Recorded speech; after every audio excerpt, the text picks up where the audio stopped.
The Catholic position on marriage. Genesis chapter 2, verses 21 to 24. So the Lord God cast a deep sleep on the man, and while he was asleep, he took out one of his ribs, and closed up its place with flesh.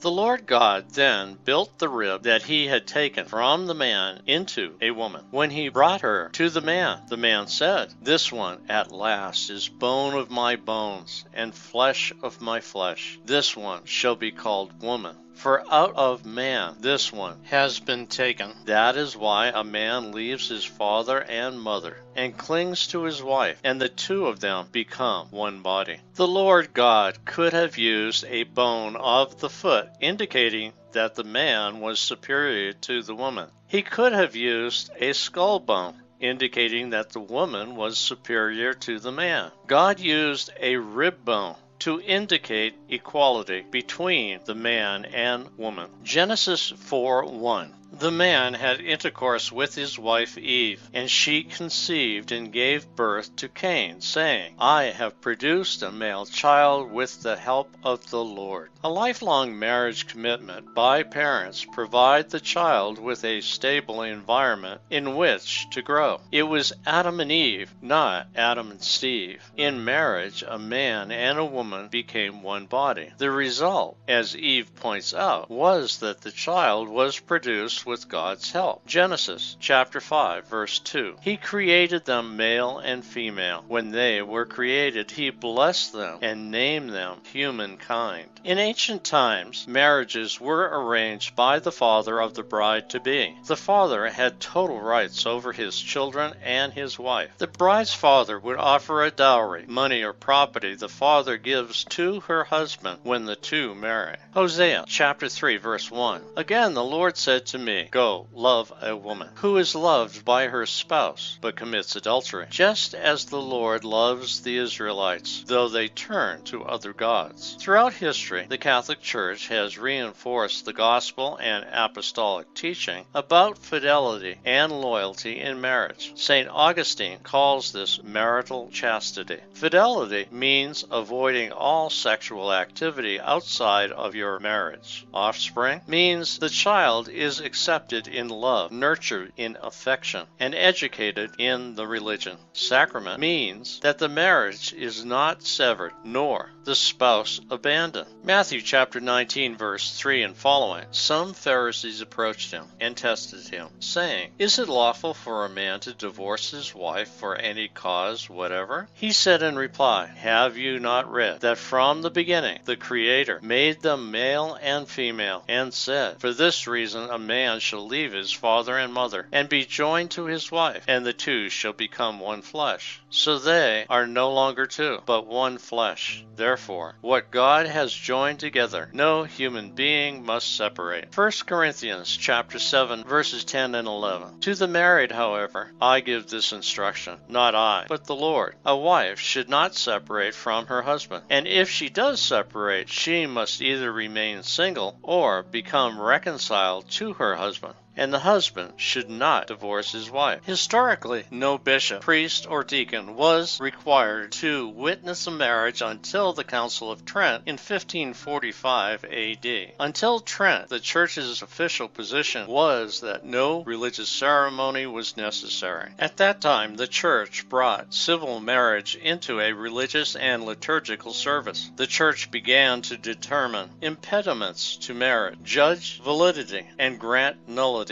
Annulments. Theologians justified marriage as a sacrament based on St. Paul's teaching that it was a living sign of Jesus' covenant with his church. The grace of the sacrament was to assist the couple to grow in holiness. Marriage was permanent except where a nullity could be granted. The Church said that the real ministers were the marriage partners themselves. They conferred the sacrament on each other. From the Catechism of the Catholic Church, paragraph 1630. The priest or deacon who assists at the celebration of a marriage receives the consent of the spouses in the name of the church and gives the blessing of the church. The presence of the church's minister and also of the witnesses visibly express the fact that the marriage is an ecclesial church reality. A sacramental marriage is a liturgical act. It is therefore appropriate that it should be celebrated in a public liturgy of the church.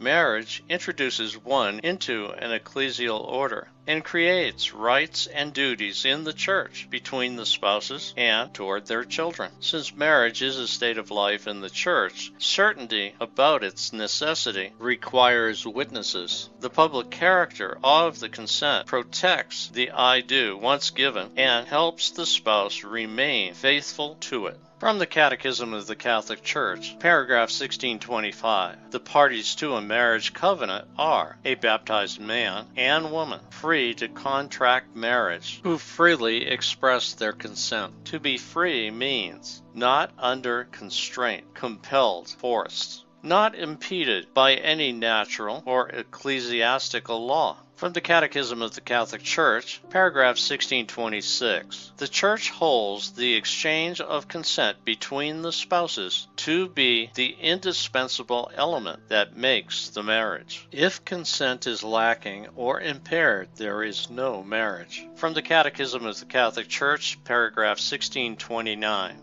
for this reason, or for other reasons that render the marriage null and void, the Church, after an examination of the situation by the competent ecclesiastical tribunal, can declare the nullity of a marriage, that is, the marriage never existed. In this case, the contracting parties are free to marry, provided the civil obligations of the previous union are discharged. Paragraph 1633. In many countries, the situation of mixed marriage, marriage between a Catholic and a baptized non-Catholic, often arises. It requires particular attention on the part of the couples and their pastors. A case of marriage with disparity of cult between a Catholic and a non-baptized person requires even greater caution. The Catholic Church is the only Christian church that does not accept divorce. A divorce leads to a single-parent home. Children are then being raised by a single parent without the help and support of a lifelong partner. Remarriage makes the problem even worse, in that now there may very well be 2 or 4 families involved. The polygamy concept is the same as divorce, except that in divorce you have one spouse at a time. Children learn about family life by watching their parents interact. If the parents have mutual respect and love for each other, the children will look for these character traits in selecting a husband or a wife for themselves. If the parents are faithful to a lifelong spouse, the children will also look for this trait in the one that they will marry. Paragraph 1609. In His mercy, God has not forsaken sinful man. After the fall, marriage helps to overcome self-absorption, egoism, pursuit of one's own pleasure, and to open oneself to the other, to mutual aid and self-giving. The key to a successful marriage is how you allow God to help you through your trials. The key to staying together is praying and working together to resolve the inevitable problems. Trials are good because they strengthen the marriage, just as metal is strengthened by fire.